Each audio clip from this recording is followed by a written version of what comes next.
For question 28, we are given a table that shows the values of a linear function f of x for the different values of x.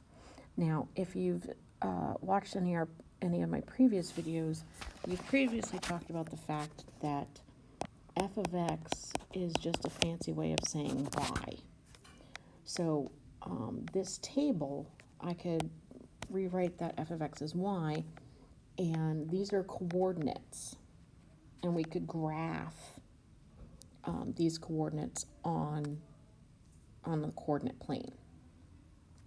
Then it says the function g of x is represented by this equation. And again, that g of x I can replace with just y equals 10x plus 40. And hopefully this would look familiar as being in y equals mx plus b form. And then it asks us to compare the rates of change and the y-intercepts in the table. So the first thing I want to do is I want to plot these points. So we have 0 and 120, and then I have 20, 90, I believe. Yes, now I can graph g of x if I like. Remember, when we are looking at a y-intercept form, 10 is my slope, and 40 is my y-intercept.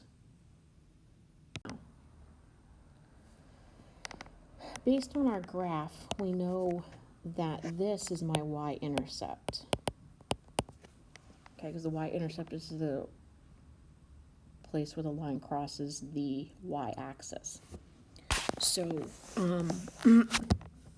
so this second question here, which does f of x or g of x have the greater y-intercept? Well, g of x is at 40. This is the y-intercept. And f of x has a y-intercept of 120. So f of x would be my answer for that. Now, rate of change. Okay, rate of change is a fancy word for slope. Okay, so anytime they're asking for the rate of change, it's asking for the slope.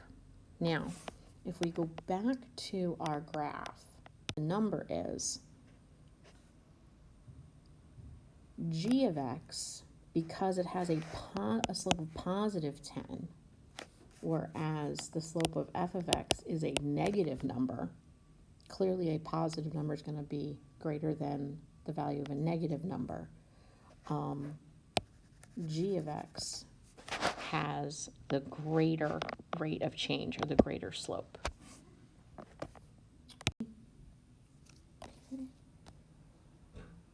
Now obviously you'll have to change the scale. I'll call this 120. 0 at 120, 90. So I'll make the 220. And again, this is just for us to use as an estimate. 20 to 90. I'll make these by tens. It'll be a little easier to 40, 60.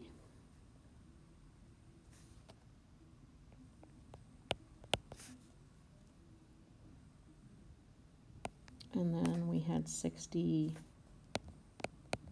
30, 30.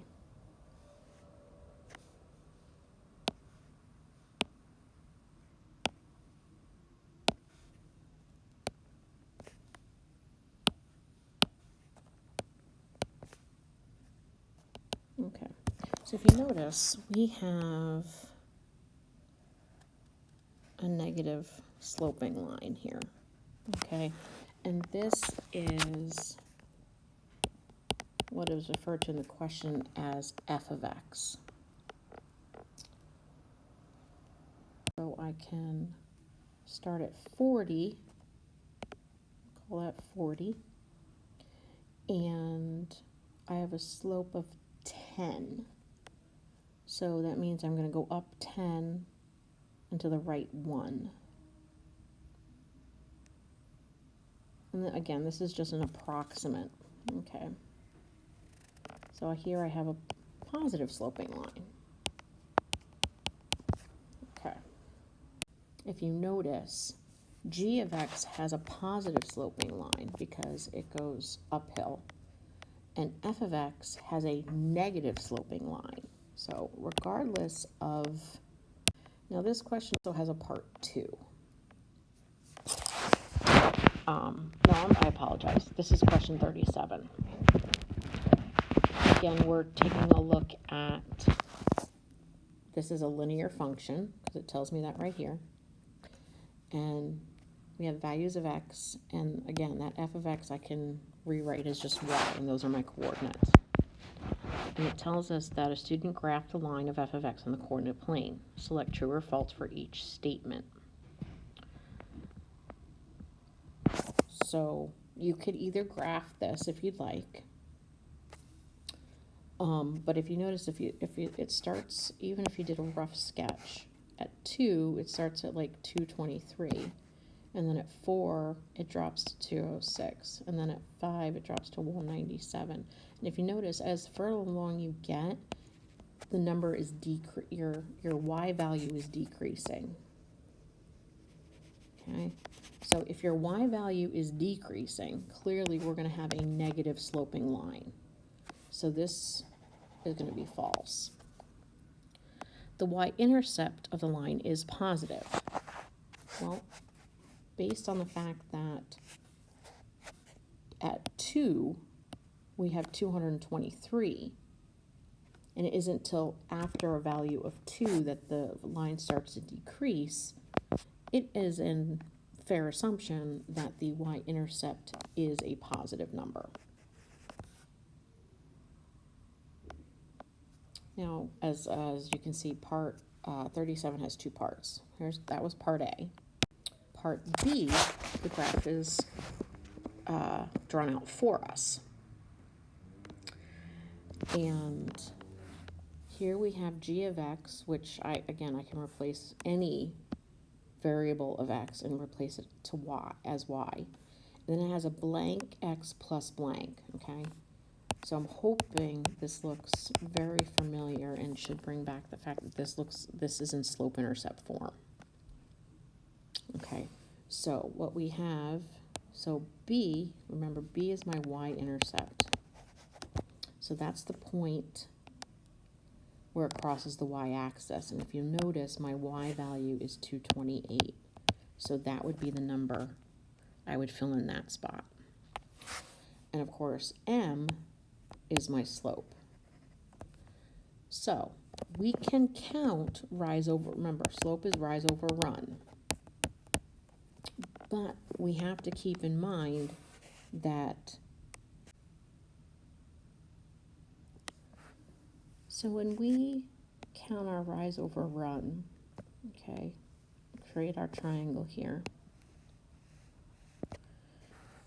we have 228 is my rise, and don't be mistaken, because when I initially looked at this graph, I thought this was, that the run was 50. It's not. The point is at 38. Okay, so this is 38 over 228 when I do rise over run. Now, both are rise and run end in 8. I don't know if it's, so we gotta see if we can, if 228 and 38 are both divisible by 8, because slope must be in simplest form. If it's not, MCAS is gonna mark it wrong. But the good news is that this is session 2, so you are allowed a calculator. So let's see, 228 divided by 8 does not give me an even number. Okay.